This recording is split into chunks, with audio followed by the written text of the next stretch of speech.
আসসালামু আলাইকুম ক্লাস 6 আশা করছি সকলে ভালো আছো। আজকে আমি আলোচনা করব পিঁপড়ে কবিতার প্রশ্ন উত্তর।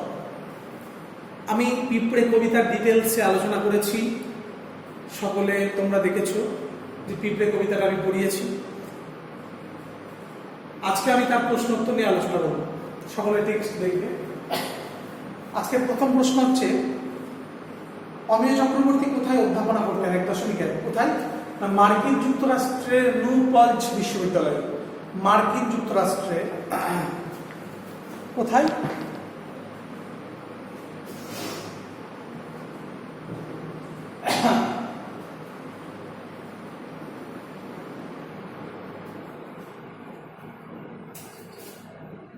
মার্কিন যুক্তরাষ্ট্রের নিউ পালচ।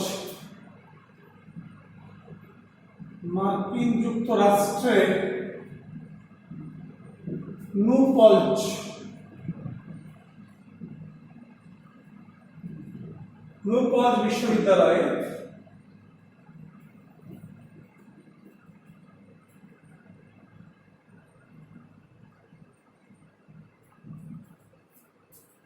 পালচ বিশ্ববিদ্যালয়ে অধ্যাপনা করতেন।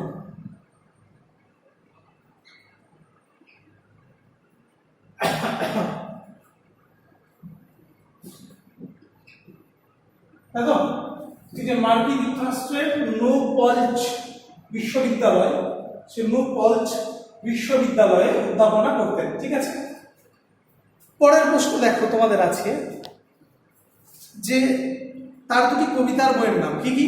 আমি বলেছিলাম খসড়া, এক মুঠো পাড়াপাড়, যেটা বলবে এক মুঠো, ঠিক আছে,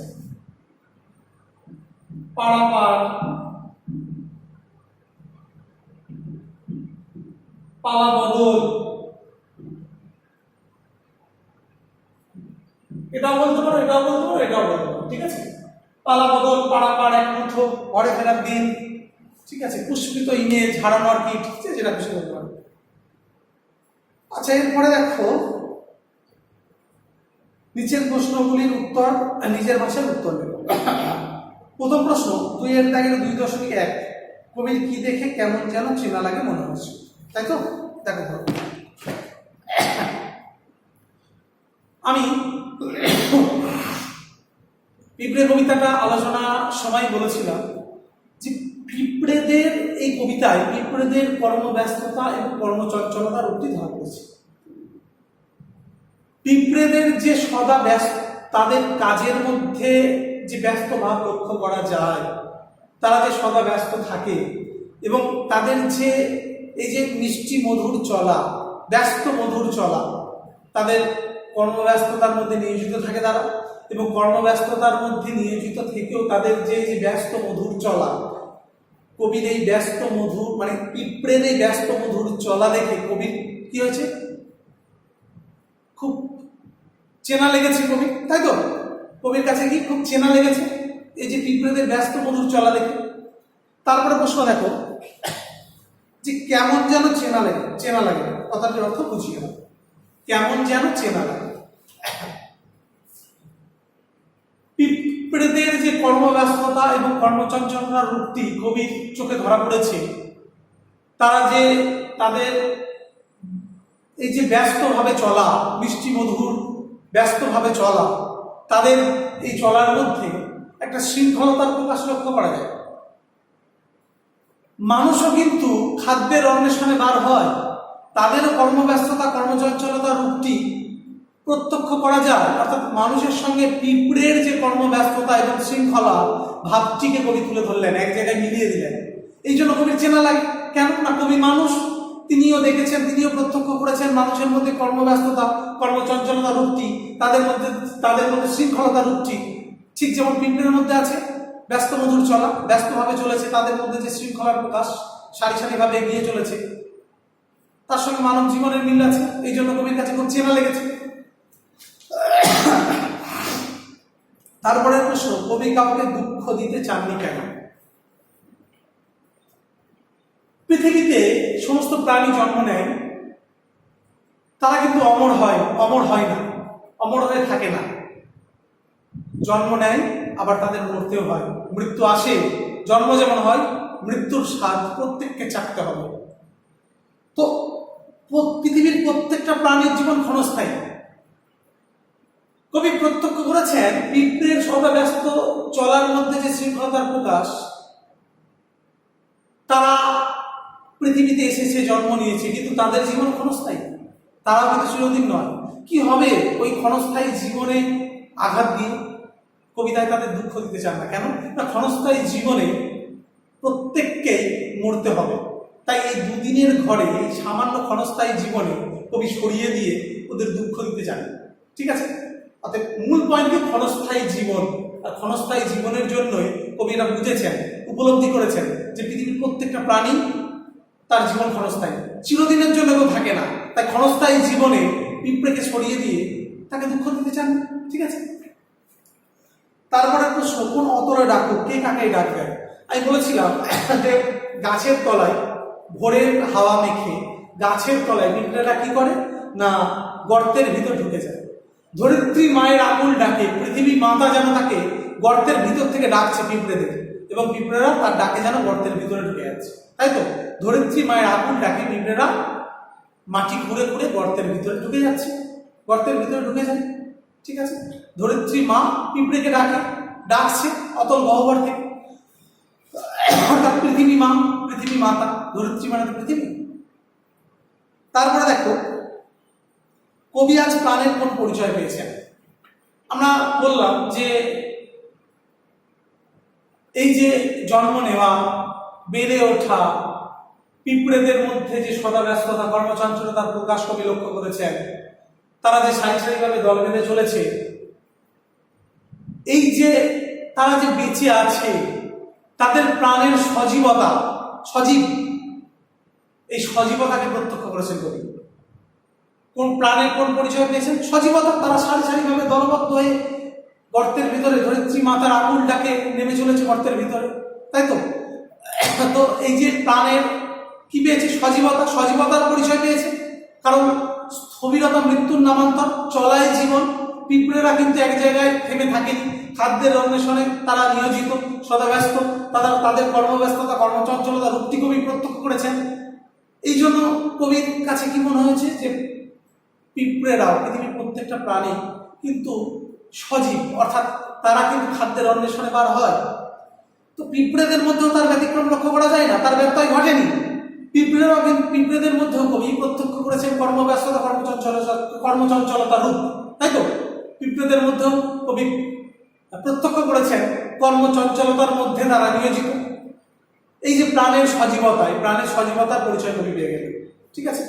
তারপরে প্রশ্ন দেখো যে দুদিনের ঘর বলতে কি বোঝায়। তাই তো? খুব গুরুত্বপূর্ণ প্রশ্ন যে দুদিনের ঘর বলতে কি বোঝায়। ভালো করে দেখো, দুদিনের ঘর মানে হচ্ছে ক্ষণস্থায়ী জীবন, চিরদিনের নয়। পৃথিবীতে সমস্ত প্রাণী জন্ম নেয়, মানুষও জন্ম নেয়, তারপরে তারা বেড়ে ওঠে, আদর, সোহাগ, স্নেহ, ভালোবাসায় ঘর বাঁধে, কিন্তু তারপরে সেই ঘর ফেলে রেখে তাদের পারলৌকিক জগতে ফিরে যেতে হয়। কেন না? মৃত্যুর স্বাদ চাকতেই হবে, অতএব মরতে হয়। জন্মিলে মৃত্যু হবে, অমরকে কোথা হবে। তাই না? মধুসূদন বলেছিলেন। তো জন্মলে মৃত্যু হবেই, অমর কেউ থাকবে না। তাই এই দুদিনের ঘর বলতে ক্ষণস্থায়ী জীবনকে বোঝানো হয়েছে। ঠিক আছে? তারপরে দেখো প্রার্থনা, নির্দেশ, অনুরোধ বোঝাতে বাংলার ক্রিয়া শেষে উক যোগ হয়। যেমন এই কবিতায় থাক প্লাস উক, থাকুক কবিতা থেকে এমন আরো 5টি শব্দ খুঁজে বের করো। এই কবিতা থেকে আরো 5টি শব্দ খুঁজে বের করতে বলা হয়েছে। দেখো আমরা জানি ঘুরুক একটা শব্দ পেয়েছি কবিতায়, দেখুক একটা শব্দ পেয়েছি, রাখুক একটা শব্দ পেয়েছি, তারপরে মাখুক শব্দ পেয়েছি, ডাকুক শব্দ পেয়েছি। তাই না? ঘুরুক, দেখুক, মাখুক, ডাকুক, রাখুক, এই সমস্ত শব্দগুলো আমরা পেয়েছি কবিতার মধ্যে। 5টি শব্দ বলে দিন।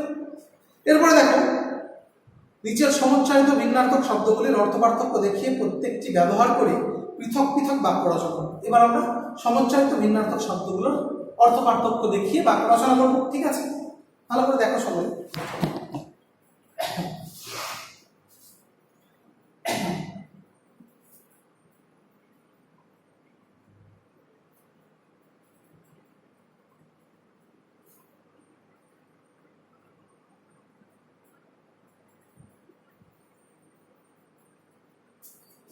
প্রত্যেকে ফলো রাখবে বই।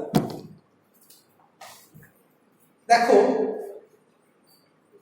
প্রথম আছে যেটা, যে প্রথমে যেটা আছে সেটা হচ্ছে 1 নম্বর হচ্ছে কি না ভরে। 1 নম্বর হচ্ছে ভরে, আর আছে ভরে, তাই তো? ভরে মানে কি পূর্ণ করে, পূর্ণ করে। আর ভরে মানে প্রত্যুষে, উষাকাল, উষাকাল বা প্রত্যুষে। এবার বাক্য রচনা করতে হবে আমাদের। ভরে মানে পূর্ণ করে, আর ভরে মানে হচ্ছে উষাকাল বা প্রত্যুষে। ঠিক আছে, বাক্য রচনা করবো কি? ভরে কলসি ভরে জল নিয়ে এলাম, পুকুর থেকে কলসি ভরে জল নিয়ে এলাম। হয়ে গেল পূর্ণ করে, কলসি পূর্ণ করে, কলসি ভর্তি করে, পূর্ণ করে বা ভর্তি করে ভরে মানে। আর ভোরে মানে হচ্ছে উষাকাল বা প্রত্যুষে। যেমন আমি ভোরে উঠে দৌড়াতে যাই, উষাকালে বা প্রত্যুষে। ঠিক আছে, তারপরে দেখা হচ্ছে ঘরে আর ঘোরে, তাই তো? ঘরে আর ঘোরে।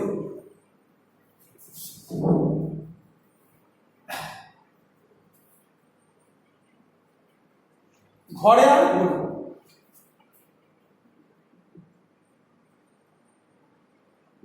ঘরে আর ঘোরে, তাই তো?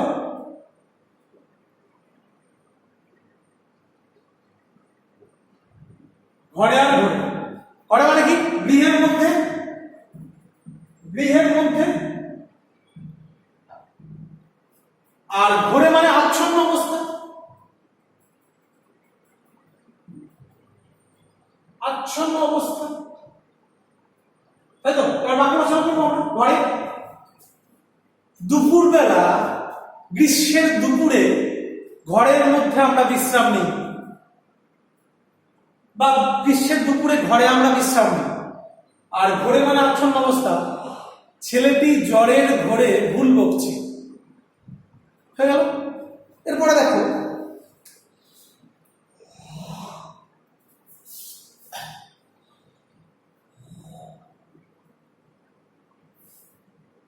তিন নম্বরে কি আছে দেখবো আমরা। 3 নম্বরে আছে ছুঁয়ে আর চুঁয়ে। 3 নম্বরে আছে ছুঁয়ে, আর কি আছে? চুঁয়ে। ছুঁয়ে মানে কি? স্পর্শ করা।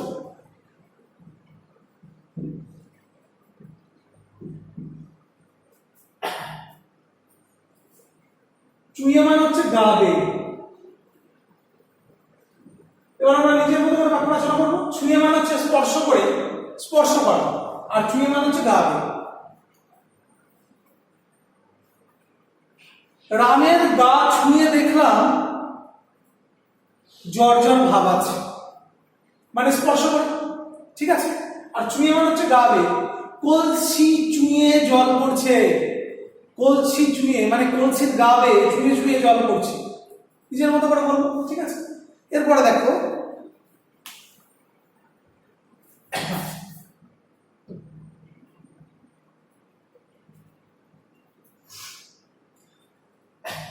চার নম্বর,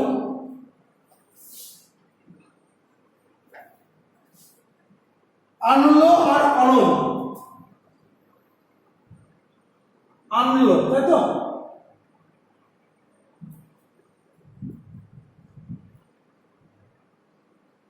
আর একটা হচ্ছে অনল।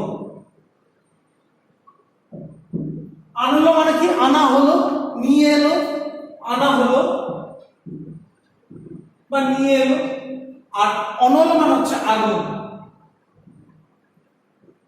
অনল মানে হচ্ছে আগুন। এবার আপনার সামনে আনলো কি না,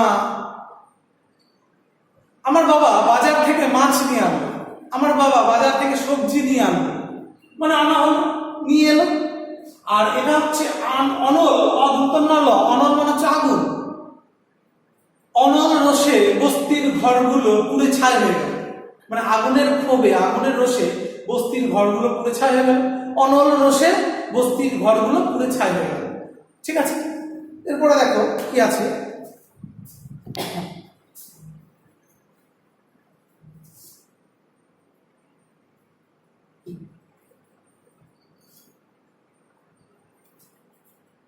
মধুর আর মেদুর,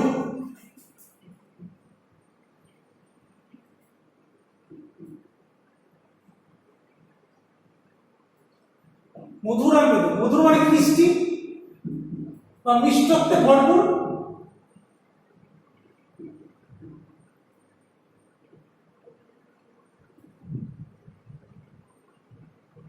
আর মেদুর মানে ঘনভাবে আচ্ছন্ন, ঘনভাবে আচ্ছন্ন বা চিক্কন বলতে পারি আমরা, চিক্কন এটা একটা হয়, চিক্কন। এখানে মেদুর মানে চিক্কন, মসৃণ চিক্কন এর একটা অর্থ আছে, ঘনভাবে আচ্ছন্ন। আমরা যে কোনো একটা বাক্য রচনা করবো, ঠিক আছে? দেখো ভালো করে, মধুর মানে হচ্ছে মিষ্টি বা মিষ্টত্বে ভরপুর, তাই তো? আর একটা হচ্ছে মেদুর মানে ঘনভাবে আচ্ছন্ন বা চিক্কন মসৃণ, যাই বলি না। তো মধুর,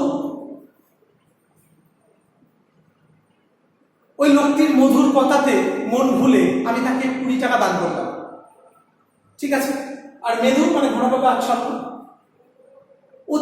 তার অতীতের কথায় আমি স্মৃতি মেদুর হয়ে গেলাম।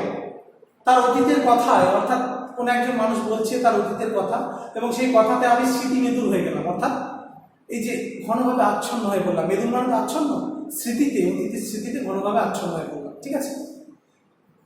এরপরে আমরা আলোচনা করবো, দেখো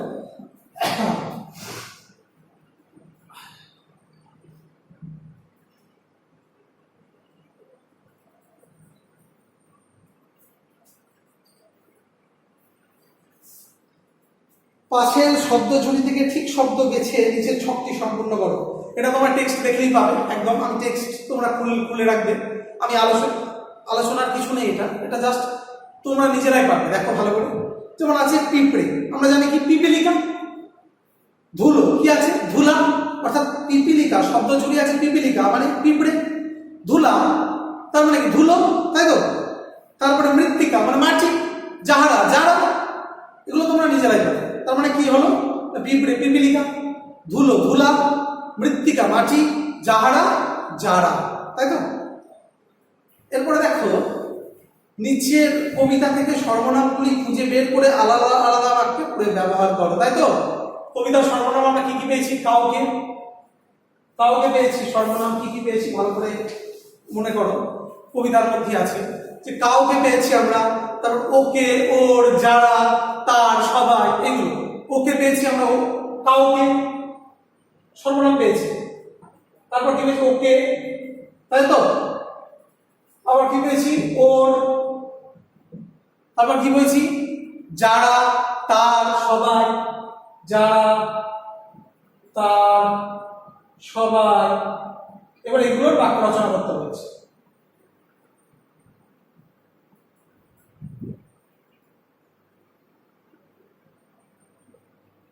ওর, ওকে, কাউকে, এগুলোর বাক্য রচনা করতে হচ্ছে। এগুলো তো সর্বনাম। কেন? নামের পরিবর্তে যা বসে তাই তো সর্বনাম, বিশেষ্যের পরিবর্তে যা বসে তাই সর্বনাম। যেমন ধরো আমি যদি বলি যে অমিত তুই ভাই বেরিয়ে যা এখান থেকে, কিংবা যদি বলি অমিত বেরিয়ে যা, ভালো করে বলছো, অমিত বেরিয়ে যা। এখানে একজনই বসে আছে, ধরো আমার সামনে একজনই, তোমরা কল্পনা করো তোমাদের সামনে বা তোমার একজন বন্ধু বসে আছে, তো আমার সামনে বসে আছে অমিত। তো আমি বললাম অমিত বেরিয়ে যাবে, তোমাদের মধ্যে তুমি বললে সাইদুল বেরিয়ে যাবে, বা যে কোনো একজন নাম বেরিয়ে যাবে। তো ওর বদলে আমি যদি বলি তুই বেরিয়ে যা, অর্থাৎ অমিত আর বললাম না, অমিত বেরিয়ে যা, অমিত আর বললাম না, কি বললাম? তুই বেরিয়ে যা। তো ওই যে অমিতের পরিবর্তে কি বসলো? তুই। ভালো করে দেখো, ভালো করে দেখো সকলে, অমিত বেরিয়ে যা।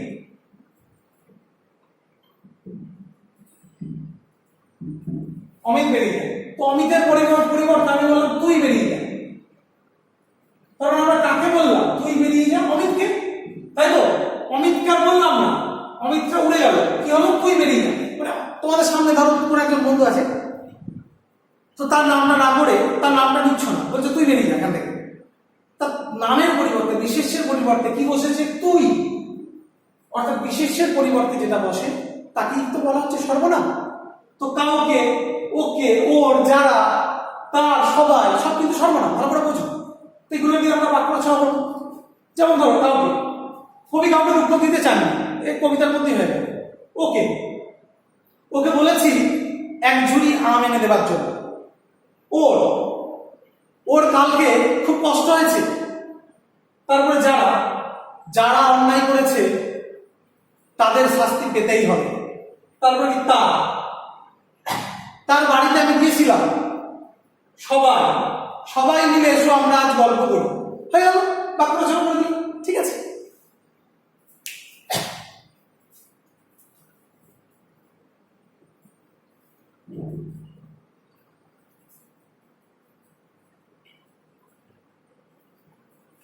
এরপরে দেখো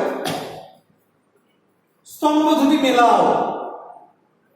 একদিকে আছে বি, একদিকে আছে প্রতি, আর কি আছে? বি আছে, প্রতি আছে, কি কি পাচ্ছি আমরা? অ, একদিকে অ, আর কি আছে? কু সু, কু সু, তাই তো? আর একদিকে আমরা কি পাচ্ছি? দিন, সরল, মধুর,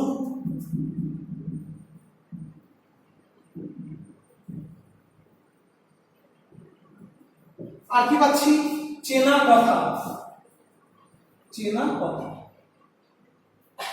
সব দুটোকে, স্তম্ভ দুটোকে মেলাতে পেরেছি, তাই তো? বিস্মরণ,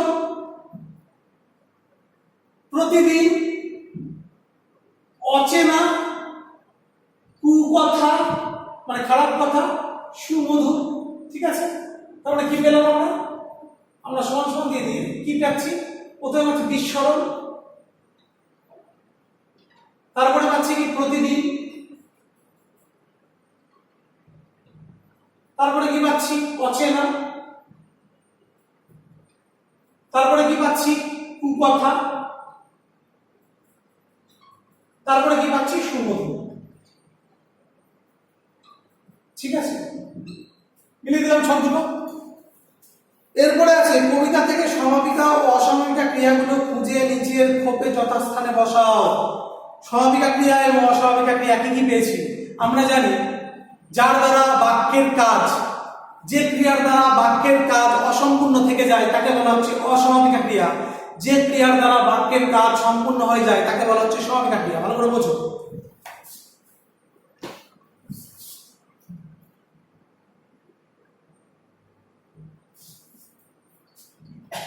আমি ক্রিয়া যখন আলোচনা করবো ব্যাকরণ, আর দু একটা ক্লাস নিয়ে আমি ব্যাকরণে চলে যাবো আলোচনা করবো, সেখানে দেখতে মানে তোমরা দেখতে পাবে সমাপিকা অসমাপিকা ক্রিয়া, এবং এটা যত বড় হবে ভবিষ্যতে কাজে লাগবে। ভালো করে বোঝো। আমি বাজারে গিয়ে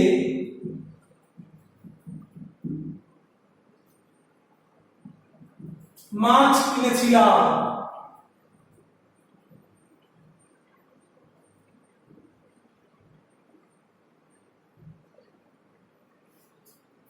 আমি বাজারে গিয়ে, ধরো এই দিকটা নেই, কল্পনা করো যে এই দিকটা নেই, কল্পনা করো যে দিকটা নেই, এদিকটা উঁচু, আমি ব্র্যাকেট দিয়ে দিলাম। ঠিক আছে, আমি বাজারে গিয়ে, আমি যদি বলি আমি বাজারে গিয়ে, তারপরে তোমাদের কোনো প্রশ্ন আসবে, স্যার তারপর কি? আমি বাজারে গিয়ে, স্যার কি বলুন? তোমরা বলবে আমি বাজারে গিয়ে, মানে এই যে বাজারে গিয়ে যাওয়া, এটা তো ক্রিয়া, কিন্তু বাজারে গিয়ে এর দ্বারা বাক্যের কাজ অসম্পূর্ণ থেকে যাচ্ছে। আমি বাজারে গিয়ে, আমি বাজারে গিয়ে, তারপর তোমরা বলবে স্যার বলুন, স্যার বলুন কি? তারপর কি? মাছ কিনেছিলাম। এই যে মাছ কিনেছিলাম, বাক্যের কাজ সম্পূর্ণ হয়েছে। মাছ কিনেছিলাম কিনা, তাই তো? তো এটা হচ্ছে এই কাজটা সম্পূর্ণ হয়েছে, অতএব এটা হচ্ছে সমাপিকা ক্রিয়া, আর এটা হচ্ছে অসমাপিকা ক্রিয়া। অসমাপিকা ক্রিয়া, তাই তো? তো কিনেছিলাম মানে কিনে নেওয়া, এটা তো এটা দ্বারা কাজ বোঝায়। তো এই মাছ কিনেছিলাম, তো বাক্যের কাজ সম্পূর্ণ হয়ে গেছে, এটা হচ্ছে সমাপিকা ক্রিয়া। আর আমি বাজারে গিয়ে, এর দ্বারা বাক্যের কাজ অসম্পূর্ণ থেকে গেছে, আমি ওই জন্য ব্র্যাকেট দিয়ে দিয়েছি, এই জন্য হচ্ছে এটা কি? অসমাপিকা ক্রিয়া। ঠিক আছে, তারপরে আমি যদি আরো উদাহরণ দিই, দেখো যে আমি সাইকেল চালিয়ে বাজারে গিয়েছিলাম। আমি সাইকেল চালিয়ে বাজারে গিয়েছিলাম, আমি আর লিখছি না। তো আমি সাইকেল চালিয়ে এই পর্যন্ত, চালিয়ে অসমাপিকা, বাক্যের কাজ সম্পূর্ণ হয়নি। বাজারে গিয়েছিলাম, যখন বাজারে গিয়েছিলাম বললাম তার দ্বারা বাক্যের কাজ সম্পূর্ণ হয়েছে, তাই তো? অতএব গিয়েছিলাম ওটা হচ্ছে সমাপিকা ক্রিয়া, আর সাইকেল চালিয়ে এটা হচ্ছে অসমাপিকা ক্রিয়া। তো আমি সাইকেল চালিয়ে, কারণ বাক্যের কাজ সম্পূর্ণ হয়নি। তারপরে যখন বললাম যে আমি সাইকেল চালিয়ে, এই পর্যন্ত অসম্পূর্ণ থেকে যাচ্ছে বাক্যের কাজ। যখন বললাম বাজারে গিয়েছিলাম তখন কাজটা সম্পূর্ণ হলো। অর্থাৎ গিয়েছিলাম সমাপিকা ক্রিয়া, আর সাইকেল চালিয়ে এটা হচ্ছে চালানো, চালিয়ে এটা হচ্ছে অসমাপিকা। ঠিক আছে? তো চালিয়ে অসমাপিকা, গিয়েছিলাম পুরোপুরি বাক্যের কাজ সম্পূর্ণ হয়ে গেল, সমাপিকা ক্রিয়া। তো দেখো কবিতা থেকে সমাপিকা এবং অসমাপিকা ক্রিয়াগুলো খুঁজে নিচের পদে যথাস্থানে বসাও। কি কি আমরা পেয়েছি? ঘুরুক, বাক্যের কাজ সম্পূর্ণ হয়ে গেছে। দেখুক, থাকুক, ডাকুক, মাখুক, ভয় করে, এই কবিতা এইগুলো পেয়েছি ইত্যাদি। এছাড়া আরো পেয়েছি, যেমন আনলো, ঘিরেছে, এইগুলো অসমাপিকা কি কি পেয়েছি না? চলা, চলায়, তারপর কি কি পেয়েছি? বলা, ছুঁয়ে, ভরে, ঠিক আছে, এগুলো ইত্যাদি। আরো পেয়েছি আমরা সরিয়ে নিতে, দুঃখ দিতে, ঠিক আছে। তার মানে আমরা কি কি পেলাম? একদিকে ডাকুক, মাখুক, রাখুক, আনলো, এগুলো হচ্ছে সব কি? সমাপিকা। অসমাপিকা চলা, চলায়, ঠিক আছে, দুঃখ নিতে, সরিয়ে দিতে, এগুলো অসমাপিকা। ছুঁয়ে, ঠিক আছে, এগুলো অসমাপিকা। তো দুটি বাক্যে ভেঙে লেখো, তারপরে দেখো দুটি বাক্যে ভেঙে লেখো। মাটির বুকে সবাই আছি এই দুদিনের ঘরে, তার স্মরণে সবাই কাজ ঘিরেছে আমি। কবিতার লাইন, দুটো পরপর লাইন, আমরা দুটো বাক্যে ভেঙে লিখে নিতে পারি। কি কি? মাটির বুকে সবাই আছে এই দুদিনের ঘরে, কোন হচ্ছে? যেমন একটা বাক্য, এটাকে ভাঙছি।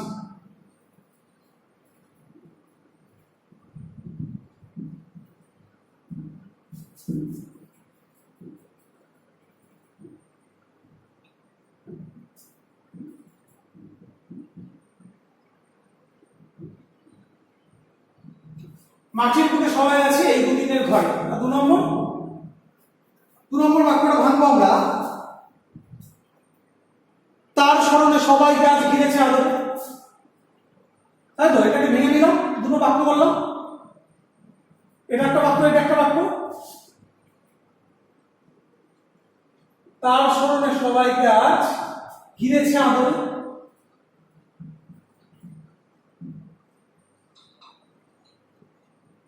ঠিক আছে। মাটির বুকে সবাই আছে এই দুদিনের ঘরে, তার স্মরণে সবাই গাছ ঘিরেছে আদরে, দুটো বাক্যে ভেঙে নিলাম। তারপরে হচ্ছে নিচের প্রশ্নগুলির উত্তর নিজের ভাষায় লেখো। এখানে 10.1, 10.2 আর 10.3 এই তিনটে প্রশ্ন পড়বে। এই তিনটে প্রশ্ন তোমরা ভালো করে পড়ে নেবে, আর বাদ বাকি 10.4 আর 10.5 এই দুটো পড়তে হবে, ঠিক আছে। 10.4 আর 10.5 এই দুটো পড়ার দরকার নেই। তার মানে আমরা কি কি বললাম? যে 10.1 পিঁপড়ের ভাষায় চলার মধ্যে যে বিনিময়, ভাব বিনিময়, যে বিনিময়ের ভঙ্গিটি কেমন, সুরে সুর থেকে কথা বলে, আমি সব কবিতার মধ্যে ডিটেলস আলোচনা করেছি। তারপরে কি? মাটির বুকে যারা আছে এই দুদিনের ঘরে, এই দুদিনের ঘর বলতে কি বোঝায়? ক্ষণস্থায়ী জীবন, কে কিভাবে আদরে ঘিরে রেখেছে। আমরা জানি পৃথিবীর মধ্যে জন্ম নেয়, তারপর বেড়ে ওঠে সোহাগ, আদর, ঘিরে, ভালোবাসায়, ঠিক আছে, কিভাবে ঘর বাঁধে, তারপর ক্ষণস্থায়ী জীবন ছেড়ে পারলৌকিক জগতে চলে যায়, এগুলো সব আমি আলোচনা করে দিয়েছি। এই কবিতায় কবির কিরূপ মনোভাব প্রকাশ পেয়েছে, কবির যে সহানুভূতি প্রকাশ পেয়েছে, আহা বলে যে সহানুভূতি প্রকাশ পেয়েছে পিঁপড়ের প্রতি, ঠিক আছে, পুরো ডিটেলস কবিতার আলোচনা করবে। যে এবং কবি সমস্ত প্রাণীকে ভালোবাসেন, জীবকে ভালোবাসেন, পিঁপড়ের প্রতি কবি সহানুভূতি প্রকাশ পেয়েছে। তারপরে কবি তাকে সরিয়ে দিতে চাননি, দুদিনের জীবনে, ক্ষণস্থায়ী জীবনে কবি তাকে দুঃখ দিতে চাননি, এইভাবে নিজের মতো আলোচনা করবে, ঠিক আছে। আর 10.4 দরকার নেই, পড়ার দরকার নেই, আর 10.5 এটাও পড়ার দরকার নেই, ঠিক আছে। আজকে আমি এখানে ক্লাস শেষ করছি। তোমরা সকলে ভালো থেকো।